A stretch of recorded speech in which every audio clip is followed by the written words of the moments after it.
Not getting approved in Apple Developer Program. Today I will show you why Apple rejects your application and how to fix it. If your enrollment is stuck or denied, don't panic. Most applications are rejected for a small number of common reasons, and many of them can be fixed without starting over. First, check that the name and personal details on your Apple account match your government-issued ID. Even a small difference in spelling, punctuation, or address can cause verification problems. If you find a mistake, update the information and use the same details throughout the enrollment process. Next, make sure your Apple account is fully set up.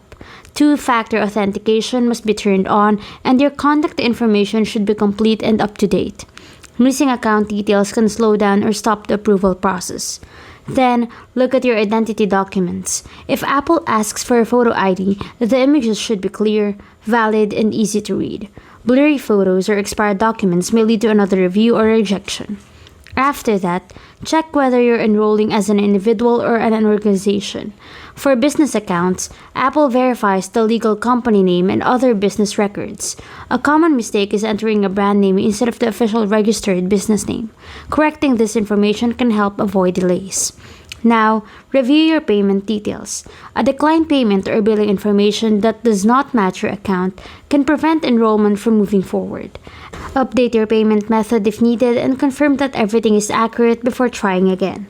Another reason applications are delayed is that Apple needs more time for manual checks. Watch for emails requesting extra documents or information and respond as soon as possible. Ignoring these messages can leave your application on hold. If you don't see a clear reason for the delay, there's another step to take. Contact Apple Developer Support and ask for an update instead of submitting multiple new applications, since repeated requests can create more confusion. Once everything is set, your application should have a much smoother path through Apple's review process. Following these simple steps makes fixing Apple Developer Program approval problems quick and easy.